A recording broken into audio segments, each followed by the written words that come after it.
Good afternoon, everybody. I'm Eric Chilton alongside Stacey Spivey, Monique Robinson, and Lauren Coleman. Welcome to the 4 to 5, whether you're watching on WFMY News 2, Fire Stick, Roku, and the WFMY News 2 app. Yeah, thank you guys for joining us on this Tuesday. We've got a lot to cover this afternoon, starting with the top story of the day, the battle over abortion rights. Hey, hey, go home. Roe v. Wade has got to go. It's the beginning to the end. The court documents leaked, but we have to keep fighting because we know the Supreme Court is swayed by public opinion, and so we have to come out mass mobilization of people power to say that the reversal of Roe v. Wade is good and it will save lives. But there are people in the South, there are people across the country that would have to get into a car and travel across state lines because abortions will not stop. Regardless of if Roe v. Wade is overturned, women will find a way, and we want to make sure that it's as safe as possible for these women, right? Right now, Roe versus Wade, the landmark 1973 Supreme Court case protecting abortion rights, is on the verge of being overturned. Today, Chief Justice John Roberts confirmed a draft opinion leaked to Politico is real. In it, the court's conservative majority appears set to change course and overrule Roe v. Wade, meaning abortion could soon fall on the backs of individual states. President Biden spoke out about the leaked document showing the Supreme Court could be on the verge of overturning Roe versus Wade. It concerns me a great deal that we're going to, after 50 years, decide a woman does not have a right to choose. Politico published a leaked draft opinion written in response to a Mississippi law banning abortion after 15 weeks. In it, Justice Samuel Alito wrote, Roe was egregiously wrong from the start. It is time to heed the Constitution and return the issue of abortion to the people's elected representatives. Hands off our bodies! Hands off our bodies! Hey, hey, ho, ho! Roe v. Wade has got to go! Demonstrators on both sides of the issue rushed to the court as soon as the news leaked. Overturning Roe versus Wade is likely to have a significant impact on this year's elections. Now, women are going to go to vote in numbers we have never seen before because we've never seen such, in our lifetimes, such an overturning of major precedent as this. It's odd that we're in this weird dialogue about the rights of individuals to be able to take the life of a child. I just don't understand that debate, quite frankly. So I'm going to continue to be able to stand for every single child, no matter what. It's important to note that this is just a draft opinion written in February, and justices can and have changed their minds before final opinions are issued. 4 conservative justices are siding with Alito to overturn Roe in the Mississippi case. It's unclear if Chief Justice John Roberts is siding with the conservatives or the liberals. Chief Justice Roberts has asked for an investigation into the leak. This lawless action should be investigated and punished to the fullest extent possible. Roberts called the leak a betrayal and says it will not undermine the integrity of the court. The final Supreme Court opinion on Roe v. Wade is expected sometime before late June or early July. If the ruling is overturned, the attention will turn to governors and state lawmakers who will then have the power to decide their state's abortion rules. Today we heard from Governor Roy Cooper. He issued a statement saying, quote, now more than ever, governors and state legislatures must stand up for women's health care. We know the stakes and must stand firm to protect a woman's choice and access to medical care. Republican U.S. Representative Virginia Foxx issued an opposing statement. In it, the North Carolina lawmaker said she does not support Roe v. Wade, but made clear she's not in favor of leaking Supreme Court information either. She says the political predilections of one individual have led to a breach of confidentiality within the Supreme Court that will yield irreparable damage to the rule of law. Now, there is a lot to unpack when it comes to the controversial future of Roe v. Wade. We're taking you through every step in our team coverage on air and online. Plus, coming up at 4:30, I spoke with a political expert from Winston-Salem State University about how the ruling could impact us here in North Carolina. Good Tuesday afternoon. We're taking a live look now at High Point, where you can see those clouds blanketing the sky, but no rainfall currently, but not too far away. Further south, our radar is quite busy with some showers and storms across portions there of Randolph County. Now, if we look at the radar over the last 3 hours, we've been continuously seeing some storms pop up and then dissolve really quickly. This is zooming in a little bit closer to right now what we're seeing across Thomasville, that border of Davidson County and Randolph County, like I said, just south of High Point. And then as we look downtown, some heavy rain there. Not seeing any lightning strikes with these storms, but we did see that earlier today with some of the storms that did develop around Randleman. Each of these showers are moving towards the north and east, so we're going to see them quickly move in and quickly move out in the northeastern direction. So if you are just ahead of where this shower is, it's headed your way. You can see if you're anywhere northeast of where any of these showers are located, rain is headed right to you. So like I said, over the last 3 hours, we did see some storms that moved their way across this southern county here, including lightning and even some reports of hail. And a lot of that shower activity that moved through dumped a lot of rain, 1.3 inches of rainfall within a very short period of time, with the one storm that made its way through. In addition to that, not too far away, another shower developed and brought in less than a half of inch of rainfall. In UNC in Greensboro, we saw skies clear. We saw the clouds move in and then the rain, and that's what we're seeing now as of this 4 p.m. hour. Some light showers making their way through, but not entirely blanketing the sky. As you can see, you can still see some of the clouds and the sun fizzling through.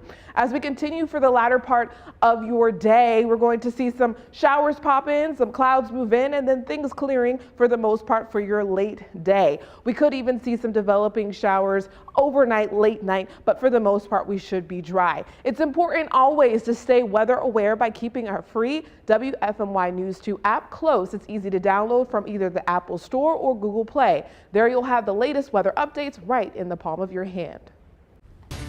Now let's get to your 4 to 5 roundup. Greensboro City employees are waiting to hear if they will get bonuses or not. The Greensboro City Council is considering this today. It would only apply to workers who were employed by the city as of April 1st of this year. Now, if this goes through, workers who had to report to work at a specific location would get $500 bonuses. Workers who did not have to report to work at a specific location or were allowed to work remotely would get $250. The total cost of this plan would be $1.6 million, and that money comes from the American Rescue Plan. Pope Francis is wanting to help end the war in Ukraine. He told an Italian newspaper he's offered to travel to Moscow to meet with Russian President Vladimir Putin to try to end this war. The Pope says he made the offer about 3 weeks into the war, but still hasn't heard back. He went on to say that he believes the invasion was provoked by NATO's eastward expansion. The White House says they'll do whatever necessary to bring home WNBA star Brittany Griner. The Biden administration says she is being wrongfully detained in Russia. Griner was arrested at an airport in February after Russian officials said they found vape cartridges containing traces of cannabis oil in her bag. Now U.S. officials say they will work more aggressively to get her released while the legal case against her plays out. Actor David Burney, has died. His family confirming the news to the New York Times.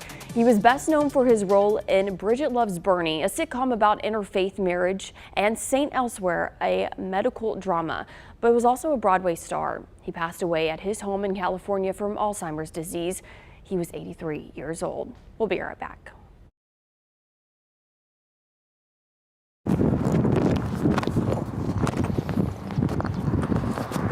Jalen, mic checking. Gotta make sure I don't look dusty.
So today, more than 85 restaurants, they're all banding together to fight against hunger in Greensboro. A portion of their sales tonight will go toward the Urban Ministries Greensboro Together fundraiser. The money will help ensure that everyone in our city has access to healthy and hot meals. WFMY News 2's Jalen Gilkey shows us how this will benefit one local community kitchen. Jalen? Yeah, Eric, this is the 30th anniversary of the Serving Greensboro Together campaign. For the last 3 decades, the Greensboro Urban Ministry has partnered with local restaurants to help feed our community. Possibilities owner Sydney Issa, she says she's all for feeding hundreds of people when she can. Serving Greensboro Together is a dining out event for our community where we have restaurants participate and donate a portion of the proceeds back to Greensboro Urban Ministries Potter's House Community Kitchen. Our kitchen serves about 300 to 400 meals a day to anyone in need, and these funds will help keep the kitchen going for us. And Possibilities owner Cindy Issa, she says she's all for feeding hundreds of people when she can. We believe in it because it's helping people in our community that are hungry and can't afford food. And right now it's a big challenge. So this just allows us an opportunity to give back to the community that has done so much for us and supported local for so long. And if you weren't able to stop by for lunch, no worries. There's still plenty of time for you to grab dinner. In my web story on WFMYnews2.com, I have a full list of all 85 participating restaurants. WFMY News 2, we'll be right back.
So on active weather days like today, I may find myself oftentimes literally just sitting and staring at the radar to really just pinpoint what are the trends that I'm seeing here. So as I've watched this loop through a couple of times, I'm noticing that there are a couple of lines with these storms extending through South Carolina and North Carolina. So from Columbia and just south of Raleigh, all of those all of those storms form in kind of a straight line. And very similarly from here in the Triad further south, we're seeing that same thing. What I also thought was really cool, when you flip over to the satellite, so this is just looking at the clouds, you could see some of the storms, especially those in Wilkes County, are very strong because you're seeing this white. This shows you a very, very tall, well-developed cloud that you're seeing. This, in fact, storm has been on a very long track, and it did have a severe thunderstorm warning with it earlier, which means it probably was a strong storm. Elsewhere, though, not everyone getting to see rainfall. In fact, the places that didn't are a little bit warmer. So 87 in High Point because they've been dry. 84 in Asheboro because rain has moved through this area and cooled it down just a few degrees. 85 in Greensboro, again, another spot that has seen rain. Whenever you get rain to move through an area, it just cools you down a little bit. But on a day like this, where the sun returns back very quickly, the temperatures warm back up once again with just a few more hours of daytime and that heating, the temperatures warm up. Now, the muggy meter still kind of relatively muggy out there with dew points in the 50s, 58 in Greensboro, 62 in Lexington, 62 in Burlington. Again, this is a key ingredient when we're looking for strong storms to develop. For tonight, those temperatures falling down to the 60s, which really isn't too shabby, 64. Tomorrow, we're bouncing back to the mid 80s, 85 for the forecast high for your Wednesday under partly sunny skies, partly cloudy, sunny, fair share of mix of sun and clouds for your day tomorrow with few PM storms. So another case where we're going to have to watch the radar. In fact, the Storm Prediction Center puts us under a marginal risk for severe weather tomorrow. More details to come when we get back.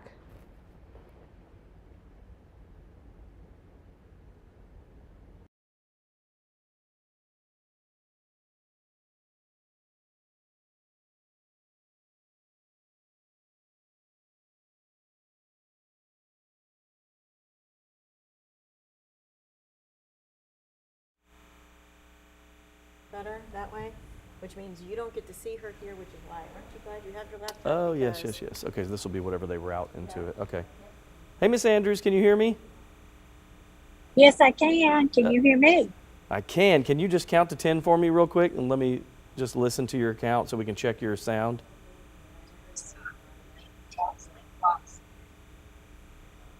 Can you just count to 10 for me so we can check your audio? 1, 2, 3, 4, 5, 6, 7, 8, 9, 10. Are you going to tell embarrassing stories on me? That's fine if you want to. Well, no. Sorry.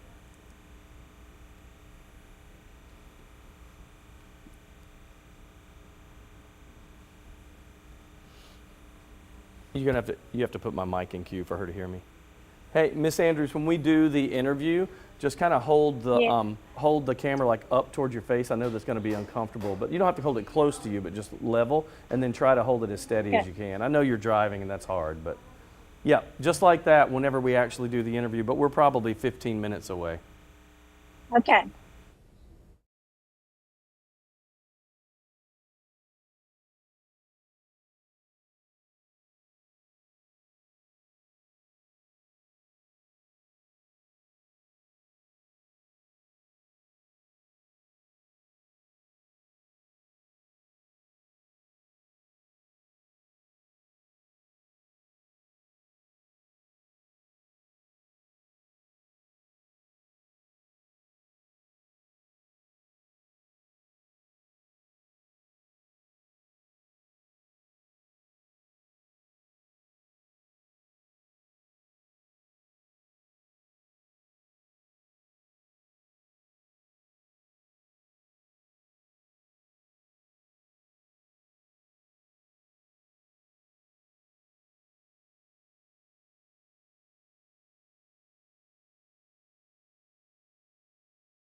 You already know Andy and Opie from The Andy Griffith Show, but there's another soon-to-be famous father and son fishing combo, Xavier and XJ. They told Larry Sprinkle in Charlotte they're looking to catch a bullyfish. What's a bullyfish look like?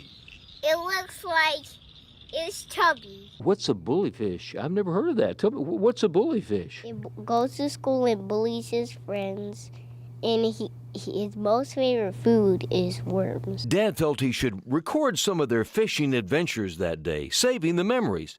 As he looked back at the video, he asked XJ a big question. And I said, what do you think about writing a book about the bully fish? And he was like, yeah, that'd be cool. You mean the ones that you can flip the pages? And I was like, yeah. And that's exactly what happened. 6-year-old XJ, with some help from his dad, wrote a book and called it How to Catch a Bully Fish. It was all inspired by a 6-year-old's creative mind and a father's passion to be a great dad.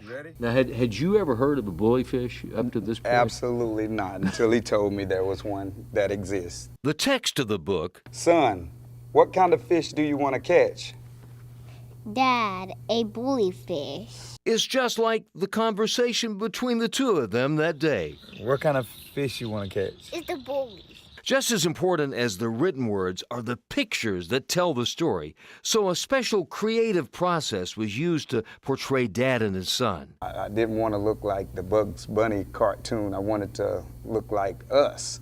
So I found a good guy who digitized it and we was able to come to agreement on it. And I was like, oh, the artificial intelligence look, I want to look real. He's 6 years old. He's an author. His name is XJ. Remember that name and remember the bully fish, right? Yeah. Because I'm the bully fish and I want to be caught, okay? What do you think?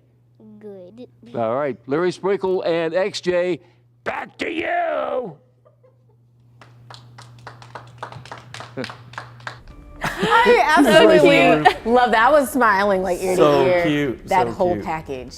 You're right. The drawings are incredible, or renders, whatever you call them. They're absolutely amazing. I mean, they look so real. You could tell by the father's beard. It looks like real hair. Is he not the cutest little thing? Oh my in the gosh, world? his little voice. The bully fish. It's just so adorable. cute. I love how this was inspired by their relationship as father and son. It's so important. And the fact that they get out and go fishing together. It's so cute. And the fact that they could make a business out of this. I mean, creating a book, he's a young author, and to be able to do that with your father, that's such an amazing experience. It's teaching him entrepreneurial skills. It's teaching him life skills that basically you can have an idea and you can make it a reality. You don't just have to keep them in your head. Well, and it teaches you how to be front and center and be kind of it's almost like a public speaking class, because he has to learn how to address the media and people in public. And I think I've always wanted to do a children's book. I know nothing about it, but I've always wanted to try that. I thought it'd be so much fun, and he's getting that at a young age. I love it. I want to actually get this and read it. I just love these images. I think they're absolutely beautiful. So and cute. who knew that I didn't know that there was a bully fish. I've seen that image of that fish. I didn't know what it was called. I think that It he looks made like a it up bully. like a Oh, bully did he fish get- because he bullies the other fish. But Yeah, that is a real there fish. is a real fish. Yeah. That's what you're saying. That picture is a real fish. I just can't remember. But what it's not called. called a bully No, I don't think so. We'll have to double check on that. Well, just like Xavier and his dad, Coach Lamont is reminding us to stay strong. Today he shares a story about never giving up.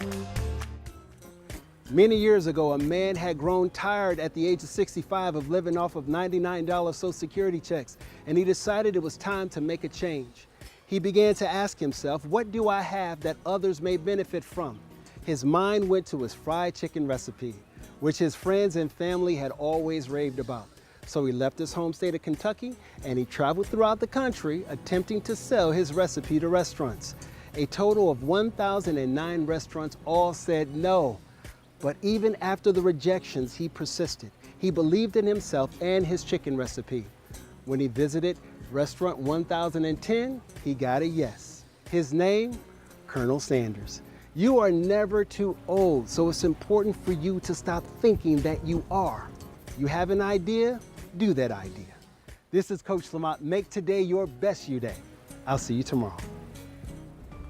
Colonel Sanders, when he said, I was sitting there thinking, I remember when I used to speak at DARE graduations, one story I used was this guy who wanted to be a cartoonist and he wanted to draw for Disney his whole life, and he tried over and over and over. I should tell Coach Lamont this because he could tell it better than me. But and he tried, and Disney always said no, not good enough. You're good, but you're not quite there yet.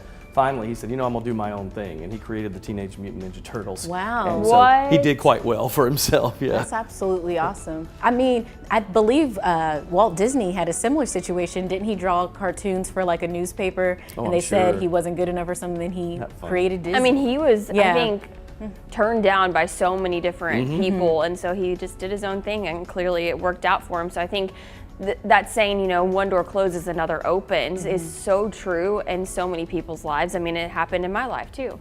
You just have to get out there and do it. If there's something that you want to do, you have to just do it, get the ball rolling. We can't just keep talking about it. Just take those little steps to get there. Don't listen to everyone that says you cannot do that. 'Cause Don't give up. That's right. All right, we'll be back. Stay right there.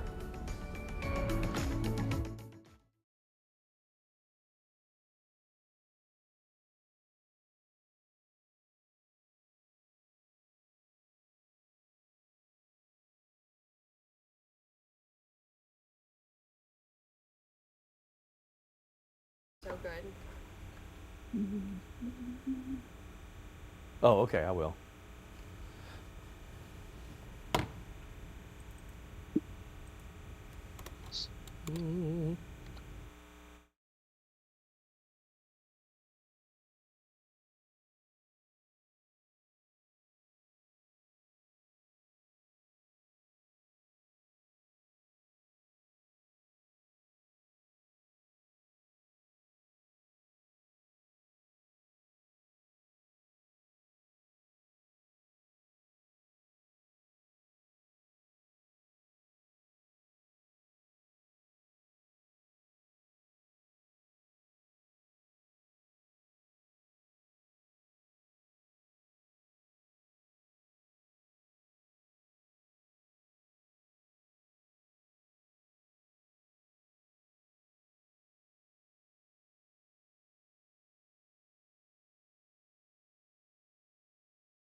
Hi there, welcome back to the 4 to 5. We got the whole crew today. You got Lauren, Monique, Eric, and Stacy all in a row.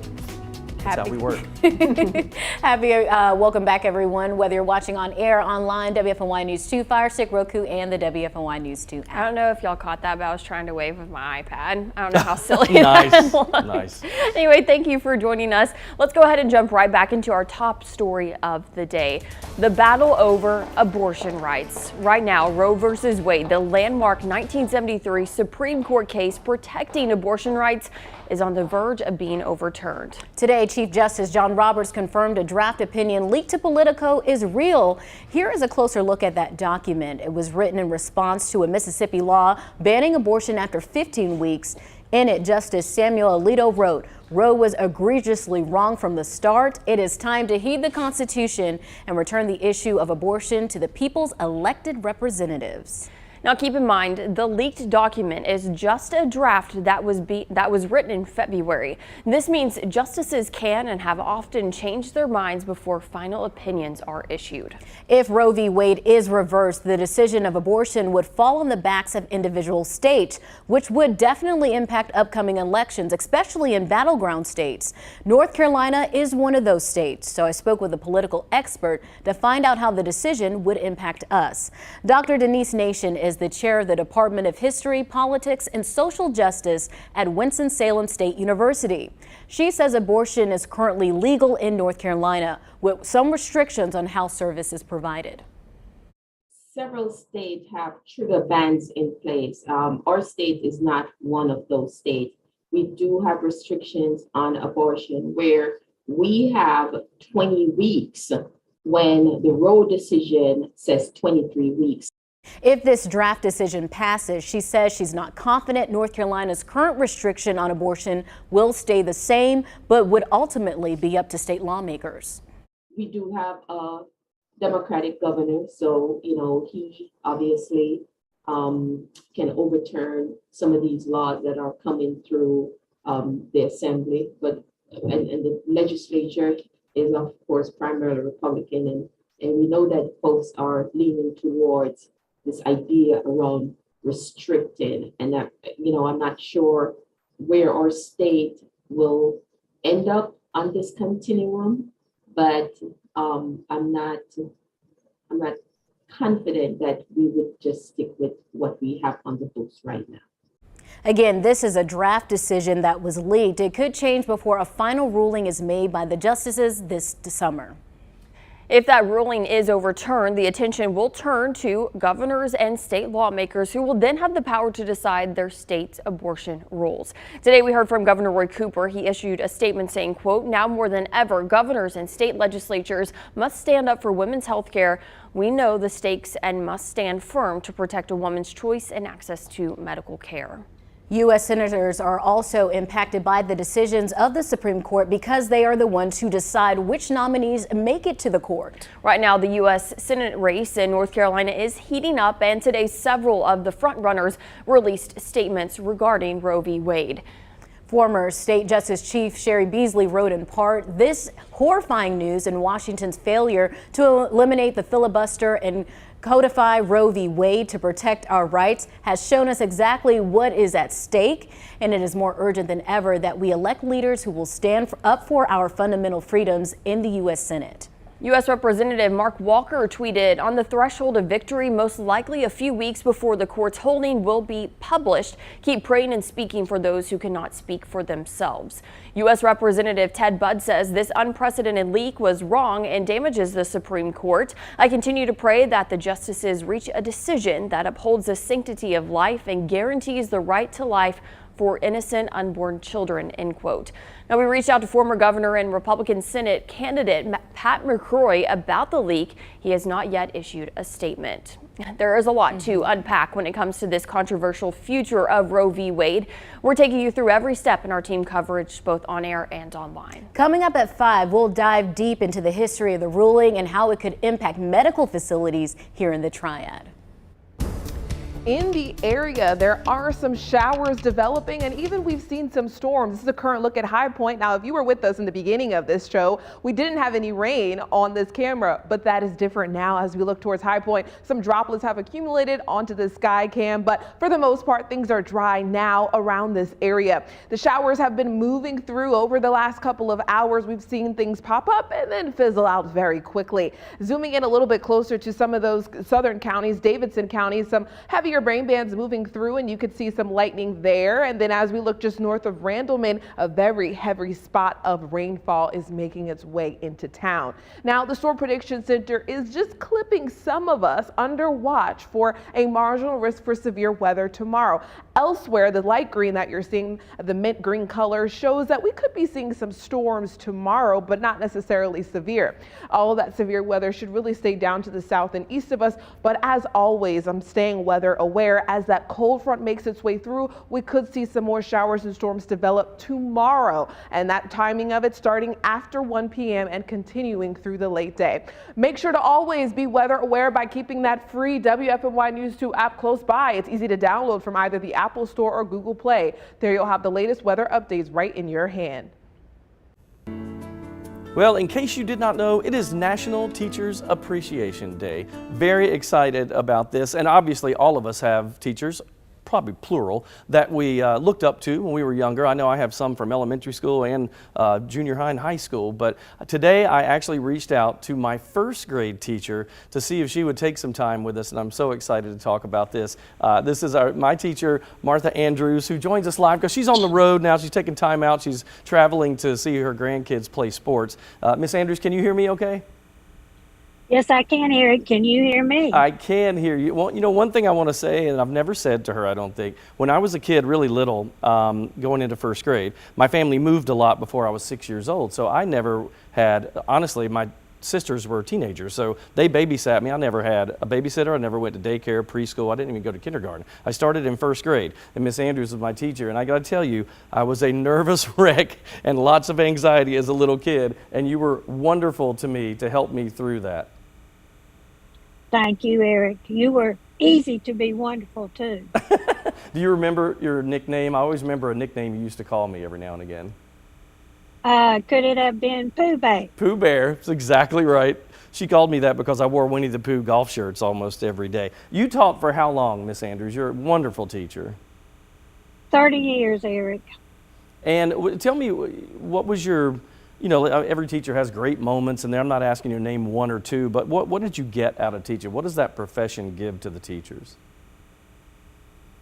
Well, you get to see children mature not only educationally, but in their own personalities and in the ways of of life. And then you end up with nice, young, kind men like you.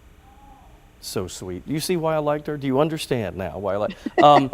You really did. Honestly, you put me at ease. A little kid with a lot of anxiety, and I have to go ahead and do another shout out to Vera Reynolds, who was the first grade teacher. She actually was expecting, and so Miss Andrews came in midstream. They both were wonderful to me. Can you get that read in kids when you think they're a little bit anxious or nervous about things, and how do you handle that as a teacher?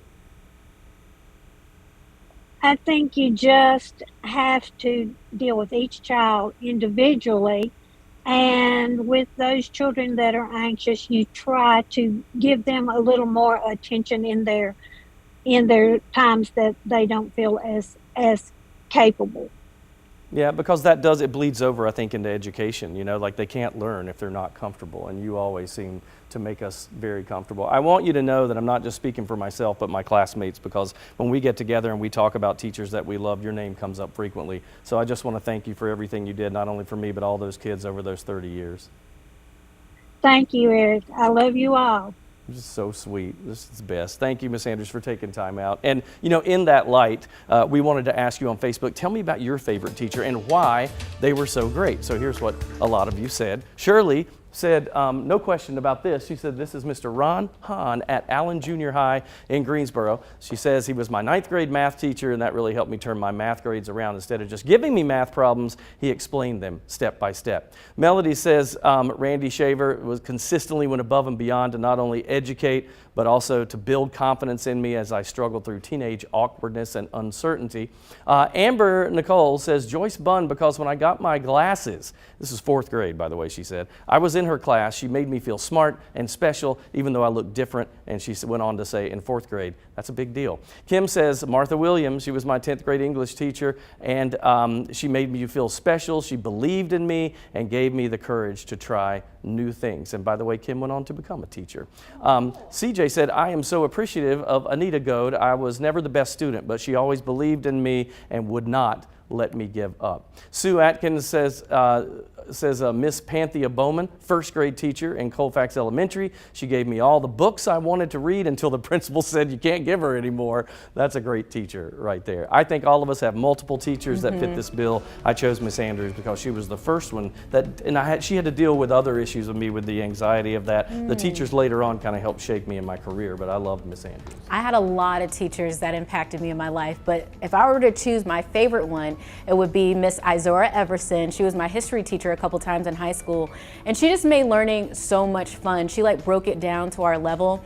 Every year we would have to do a project where we'd have to make a rap about something. So I did a rap on the guillotine, we did a rap on the Berlin Wall, and all of us passed our exams in flying colors. And she was like a friend, more so than just a teacher. Like, I'm still Facebook friends with her, check in with her occasionally, but she's always been like my favorite teacher. She's a lot of fun. I can't name. I know. I mean, it's just so hard to think about. One that I still keep in touch with, though, is my kindergarten teacher, Miss Willis. And I thought it was so funny. Apparently, when we were in kindergarten, she asked, what is something that I could do to make kindergarten better? And so my answer was have more pink pencils. And then Miss Willis every year would give me pink pencils, even for graduation. My high school graduation, she gave me pink pencils. That's so sweet. So I will never forget that, and I'm very, very grateful for her. That does not surprise me one bit that you wanted something more pink in your life. More pink pencils. That would make kindergarten great. It's so good. Our teachers, they just do so much. So and much. I feel like they need more than a week. They need more than a day. They really like change our lives. They're like our cheerleaders. Some of us are like second parents, and they really deserve all the love and respect. Well, and especially for me, when you're from a small town, you get this, right? Everybody knows everybody, right? And so you end up where some of these teachers end up teaching your children, and it means so much to you. You know, a lot of my friends that live in Mount Airy, that situation has come up. So thank you, Miss Andrews, and to all the teachers out there. Don Nance as well. I have to throw him in there. We'll be right back.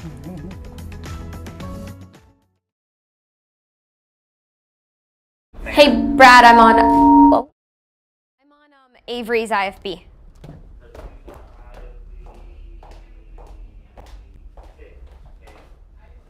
IFB 6 is me, yes.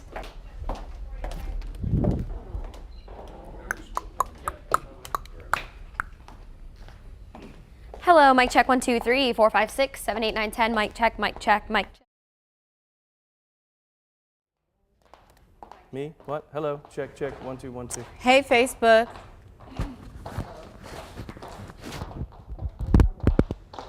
Yep. Wasn't that just such a great interview that Eric did with his teacher? Melt.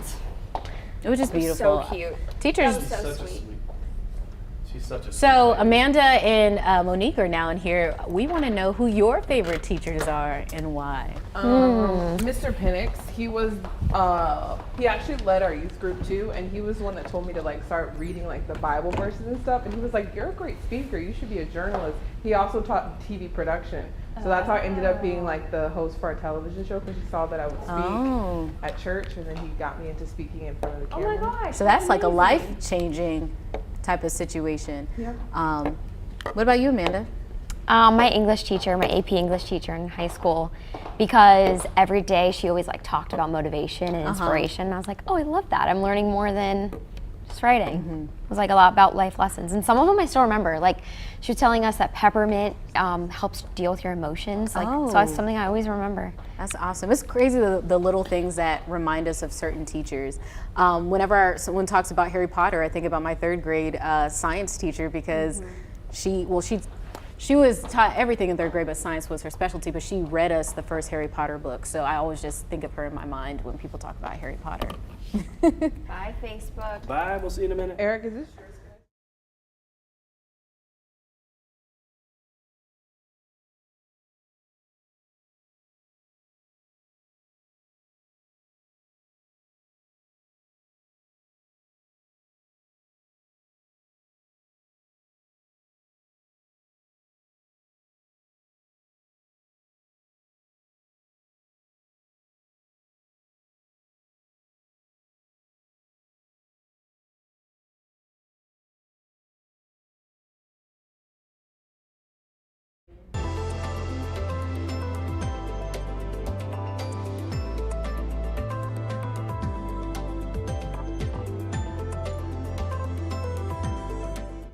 Well, most times when you see a fire truck go wailing by, it's usually men geared up on their way to a fire. Well, Carol Key is proud to be part of the handful of women who not only fight fires, but also lead the team as a battalion chief.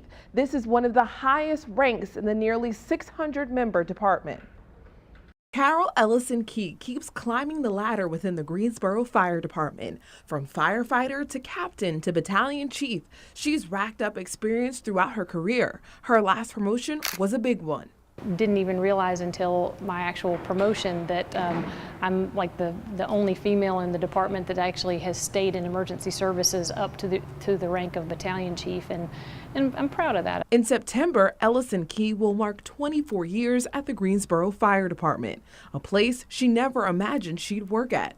After a 10-year stint in art design in California, a firefighter gave her a new career idea. This person actually suggested that I might be good at it, and I thought that he was crazy. Ellison Key investigated, came back home to Greensboro, and the rest is history.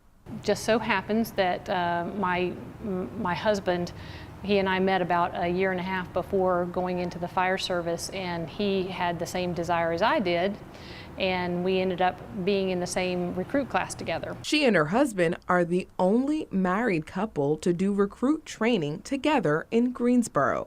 Carol says they even battled a fire together back in the early 2000s. We were there overnight, and the sun's coming up, and I look down and I'm like, there's Kevin, and if I remember correctly, I'm like, hey, you know, yelling down to him. Today, you won't find Ellison Key fighting fires anymore, but she is giving the commands. She oversees 7 captains and is the first one on the scene directing the firefighters on how to respond to the emergency. Ellison Key says other women should try it. And there are a lot of women out there that are strong enough to do this job. To inspire the next generation of women firefighters. All right, let's turn now to college basketball. The 21-22 season ending about a month ago, but it's time to get ready for a new one. Duke staff now changing that Coach K is retiring. John Shire, of course, taking over. He talked to us today for the first time as Duke's head coach. He may have a new title, but he is not new to Duke basketball. John Shire played for Duke, was a part of Coach K's 2010 championship team, has worked with him since 2014 as an assistant and then as an associate coach. Now he takes over the program, something that we've known for a while was going to happen. It's happened so organically and natural. The fact that this plan was put in place 11 months ago. We've been working towards this. We have to continue to work towards it, but he's gonna be someone I still go to at different times, and we have a relationship. We care about one another, and so ask him how his dog is doing, and he's I feel bad he's been working hard with the dog, and that's but hopefully it's gonna anyway. That's different. That's for another time. But no, it's been great, and will continue to be great. Coach is just starting to get things going, assembling his staff. One of the guys on his staff is Mike Schrage. He was the head coach at Elon. So it's interesting to see that he's going back to Duke when he used to coach there with Coach K. It's interesting that, obviously it's a dynasty school, a blue blood as they say, but I always like to see how a new coach starts to change things, because you can't do exactly like the old coach did, but how do you still win like K did? I hope people realize it's almost impossible to win like K did. John Shire's going to have to be John Shire. He Right. can't be Coach K, and he knows that, but he also knows this program. So whatever he's going to do, it's going to do in the best interest of Duke. Well, from what I hear, Coach K's not really going to go anywhere too far. He's always going to have his hands in the mix somehow or another. So, all right, let's take a break, and we're coming right back.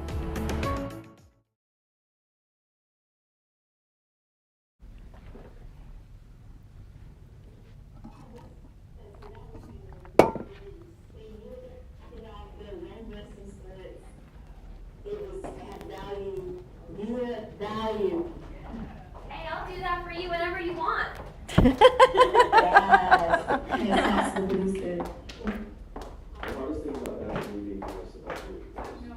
I know.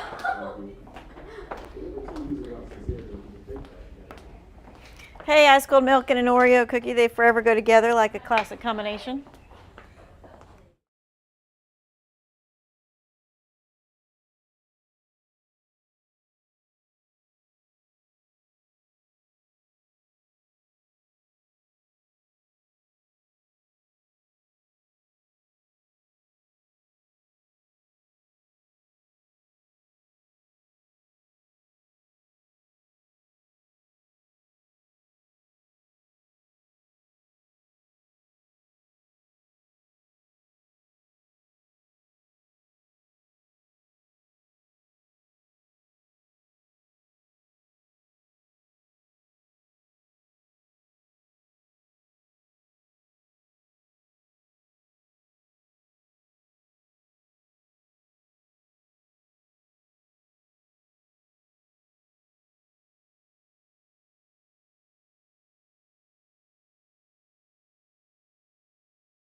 All right, if you don't know this meme, it's gonna be May. Well, let's just talk about it right now, because we're gonna talk about it. Are you fans of this or not, people? It's gonna be May.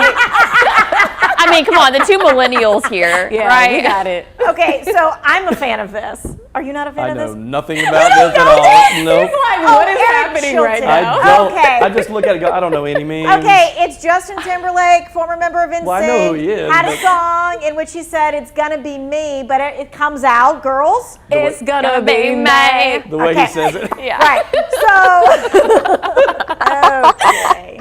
Nice. And so people use that like as it's going to be May after April. Okay, it's a very popular that's what I hear. Anyway, since it is May, all right, Consumer Reports put together their list of what to buy in the month of May. Let's highlight just a few.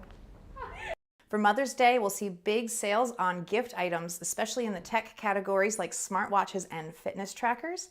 And Memorial Day, we'll see bigger ticket items go on sale like large appliances, mattresses, grills, and more. If mom's been wanting a new fitness tracker, the Fitbit Luxe is now $100. That's $30 off. You can find it at Amazon, Best Buy, Fitbit, and Macy's. This fitness tracker scored well as easy to use. It has accurate step counting and heart rate tests. Now, mom can sweat during the workout, but at home, the Frigidaire Gallery air conditioner is now $449. That's $50 off. You find it at ABT Electronics. And this month, yes, this month might finally be the time to get that new mattress. If you're looking to buy a mattress right now, the best bet is to wait until closer to Memorial Day when all of the sales you see will get better by about 5 to 10%. Well, Consumer Reports also says to look out for bike helmets, blenders, blood pressure monitors, sunscreen strollers, and wireless Bluetooth speakers. All of that for the month of May. Our radar is busy for this Tuesday afternoon, keeping a close eye on how these showers and storms develop as they cross over Davidson County, and looks like they're making their way into Guilford County, moving in that northeastern direction. You can see this one strong downpour heading right into Thomasville directly, and then next up High Point. Keep on a lookout for some rain. As we look at the futurecast over the next couple of hours, things look mostly dry across the central Piedmont. Just going to keep a close eye on that radar and see if anything else develops. A few clouds here and there, but tomorrow afternoon, the next big round of showers and storms is possible. And again, I was hinting at this straight line factor that you're seeing with these storms. This is certainly going to be the case for tomorrow as a cold front makes its way across the area and the storms develop out ahead of it in more than likely a straight line. So keeping a lookout for some storms once again tomorrow. Things on Thursday looking dry. Main details you need to know: scattered storms today, scattered storms tomorrow, dry on Thursday, more rain Friday, more rain for the weekend, and temperatures get cooler. Haven't shown the 7-day yet, but here you have it, including that Mother's Day forecast. Certainly a cooler day as compared to the rest, but you can see those rain chances are off and on for the next couple of days. Just continuously keeping an eye on the radar, especially in the afternoon. After that cool down on Sunday, we're warming up just slightly next week.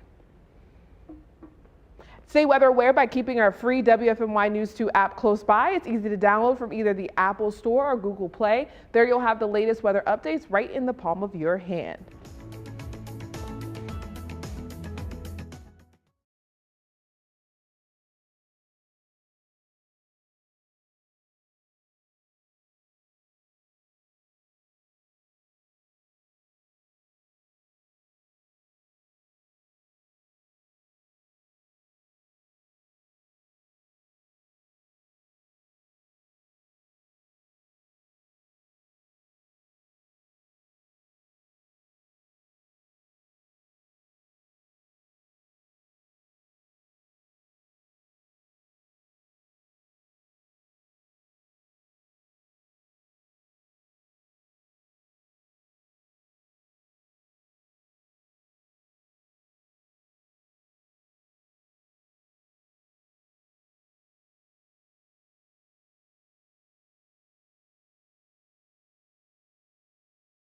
My favorite is that. Oh, there we are. Now we're up. 1, 2, 3. It's gonna be May.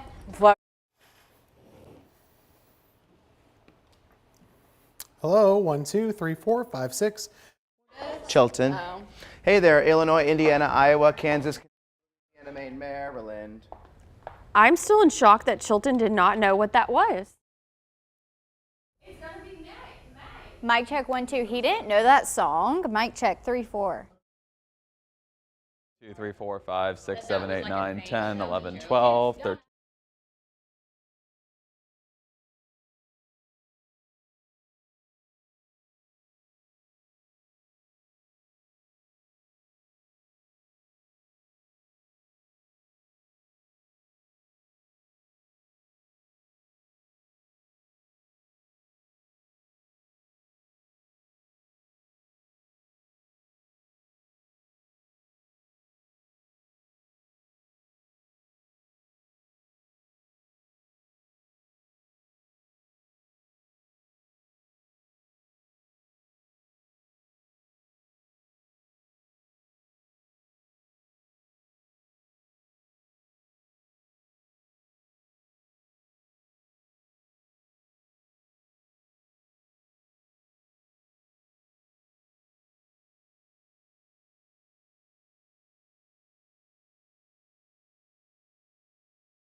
It's time for my 2 cents. Teachers deserve better. Now, I may be a little biased growing up with teachers in my family.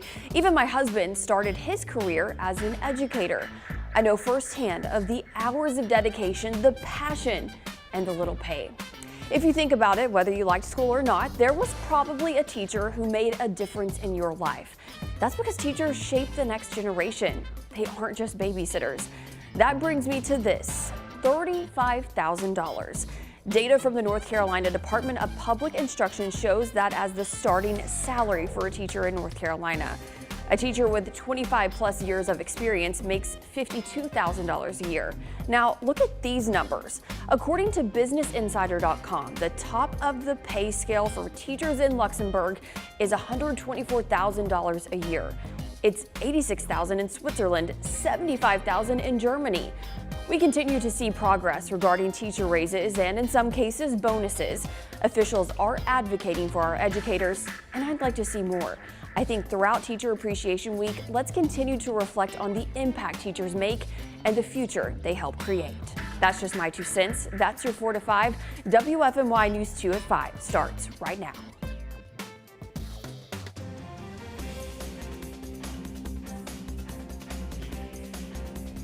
Supreme Court Justice Chief John Roberts confirms a leaked memo that shows the court is prepared to overturn the 1973 landmark decision Roe v. Wade is real. As you might recall, Roe v. Wade guarantees abortion rights in every state. Now, we want to be clear, this is just